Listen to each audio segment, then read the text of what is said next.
अरविंद, देखिए जिस बात का जिक्र यहाँ पर हो रहा है कि आज के दिन में गिरफ्तारी मुमकिन है रिया चक्रवर्ती की, लेकिन जो दर्शक हमारे साथ जुड़े हैं मैं चाहूंगी कि उन्हें आप क्लैरिटी के साथ ये समझाएं कि ये मामला अपने आप में कितना गंभीर है। जब बात यहाँ पर कन्फेशन की, स्टेटमेंट्स की आती है या जो अब तक के सबूत उपलब्ध दिखाई देते हैं, रिया चक्रवर्ती ने डायरेक्टली ड्रग्स हासिल नहीं किया है, वो डायरेक्ट लेन देन में नहीं दिखाई देती है, वो उस बातचीत में शामिल दिखाई दे रही है, लेकिन उस काम को कोई और कर रहा है। ये डायरेक्ट इन्वॉल्वमेंट नहीं दिखाई देता है रिया चक्रवर्ती का। इसके मद्देनजर एनसीबी के पास आगे किस तरह के प्रावधान, किस तरह के स्टेप्स होंगे जो रिया चक्रवर्ती की गिरफ्तारी को मुमकिन बनाते हैं आज के दिन में? जी देखिए, मैं आपको बताऊं कि रिया चक्रवर्ती के खिलाफ 3 बड़ी गवाही है। खुद उनके भाई शौविक चक्रवर्ती की, खुद सैमुअल मिरांडा की और खुद दीपेश सावंत की। ये 3 बड़ी गवाहियां हैं जिससे ये और बाकायदा तीनों ने बताया है कि रिया चक्रवर्ती के इशारे पर सुशांत के फ्लैट में ड्रग्स आता था। ये आप में बड़ी गवाही है।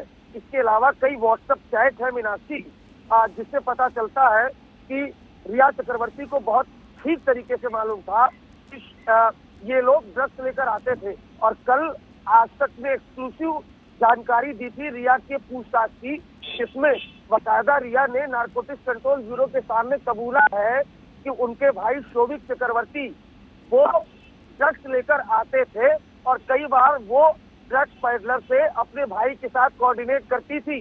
तो इस तरह के कई अहम सबूत हैं और आज जब बयान लिया जाएगा 67 एनडीपीएस एक्ट में रिया चक्रवर्ती का, तो उसमें भी कई खुलासे होंगे जब 3 लोगों को कन्फ्रंट कराया जाएगा।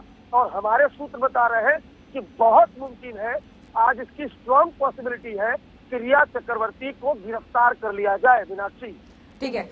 आशुतोष, देखिए ये जो पूरी तस्वीर अभी उभर कर आ रही है, गिरफ्तारी आज के दिन में मुमकिन है, लेकिन कल के दिन भी रिया चक्रवर्ती से जो सवाल जवाब हुए, उन्होंने कहा कि जो ड्रग्स आया वो सुशांत के लिए आया। आज तक को जो इंटरव्यू रिया चक्रवर्ती ने दिया उस पर भी उन्होंने सुशांत का नाम जो है इसमें ले लिया था।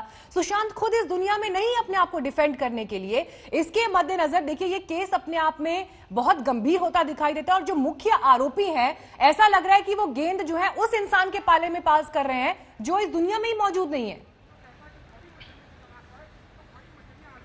और इसीलिए दरअसल जांच जो है जब ईडी और सीबीआई कर रही थी तो मुश्किल हो रही थी। लेकिन ये देखिए कि कहते हैं कि अगर आपने कहीं पर कोई गलत काम किया है तो आज नहीं कल वो खुल के सामने आता है। ईडी ने एक छोटा सा मामला एनसीबी को भेजा जब ड्रग्स मामला सामने आया, और जैसे ही नारकोटिक्स कंट्रोल ब्यूरो ने जांच शुरू की, उन्होंने सीधे रिया चक्रवर्ती शौविक पर हाथ नहीं डाला। सबसे पहले ड्रग पेडलर्स को उठाया, 2 से 4, 4 से 6, 6 से 8, और जब शौविक चक्रवर्ती तक बात आई तो व्हाट्सएप चैट भी सामने आ गए, वो सब हमारे पास भी मौजूद हैं। अब जब ये इस तरह के दस्तावेज हों, इस तरह के सबूत हों, उस तरह के फॉरेंसिक सर्टिफिकेट हों कि नहीं ये सब सही हैं, तो आप कब तक इन आरोपों से इनकार करेंगे? आप इनकार कर सकते हैं, पॉस्चरिंग भी कर सकते हैं। कल उनके पिता ने बड़ी मार्मिक अपील भी सोशल मीडिया पर जाहिर की। उनकी ओर से वकील जो हैं उन्होंने अपनी बात कही, उनमें कहा कि देखिए प्यार के लिए यही सही, प्यार आपको साजिश षड्यंत्र तो नहीं सिखाता। इसीलिए अब जब एनसीबी इन गुत्थियों को जोड़ रही है तो षड्यंत्र का जो सीबीआई को उम्मीद है कि देखिए कहीं इस कड़ियों को जोड़ने के सिलसिले में। इस बीच एक और बड़ी खबर आ गई, आशुतोष लौटेंगे आपके पास। मुंबई डीआरडीओ गेस्ट हाउस के बाहर भी हलचल तेज इस वक्त दिखाई दे रही है। मुंबई डीआरडीओ गेस्ट हाउस, जहां पर सीबीआई लगातार इन्वेस्टिगेशन कर रही है, पूछताछ के लिए जो भी संदिग्ध हैं या वो लोग जो गवाह हैं सबको पूछताछ के लिए डीआरडीओ गेस्ट हाउस ही बुलाया गया था। 3 गाड़ियां अभी पहुंची हैं वहां पर सीबीआई के अधिकारियों की।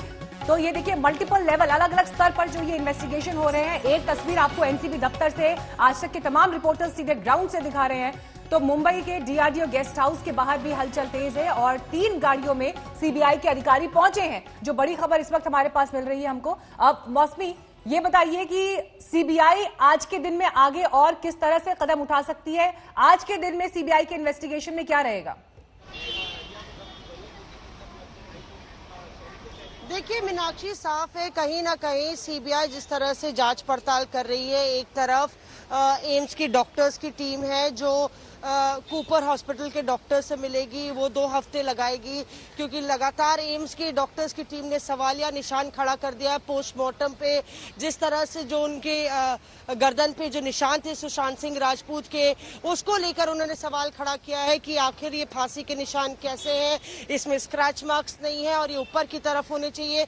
इस तरह के तमाम सवाल हैं जिससे कि सीबीआई को उम्मीद है कि कुछ ये उधेड़-बुन में कुछ साक्ष्य सामने निकलेंगे। दूसरा, एनसीबी की कार्रवाई पर भी लगातार नजर रहेगी सीबीआई की, क्योंकि एनसीबी की कार्रवाई से जो भी निष्कर्ष निकलता है उसके तार कहीं ना कहीं सुशांत सिंह राजपूत की रहस्यमय मौत से जुड़ते हैं।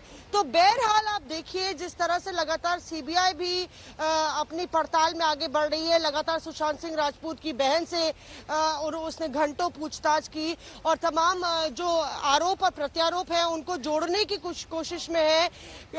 ऐसा लगता है कि सीबीआई और तमाम जो जांच एजेंसियां हैं आपस में जो निष्कर्ष उनकी पड़ताल में निकल रहा है उससे भी संज्ञान लेंगे और इसी में एनसीबी एक अहम कड़ी हो जाती है, क्योंकि जैसे ही ये साबित होता है कि रिया ने वो ड्रग्स जो है वो मंगवाए थे और सुशांत सिंह राजपूत को दिए थे, उसके बाद ये पूरी जो हत्या माफ कीजिएगा पूरी मौत की जो गुत्थी है वो और सुलझती हुई नजर आएगी। और यही वजह है कि आप देखिए एनसीबी बहुत सक्रियता दिखाते हुए लगातार पड़ताल कर रहा है। आज का दिन बहुत अहम होने वाला है क्योंकि आमने सामने रिया चक्रवर्ती को अपने भाई और बाकी इनकी जो कड़ियां हैं उनसे बिठाया उनको साथ में बिठाया जाएगा और आगे उससे पड़ताल आगे बढ़ेगी।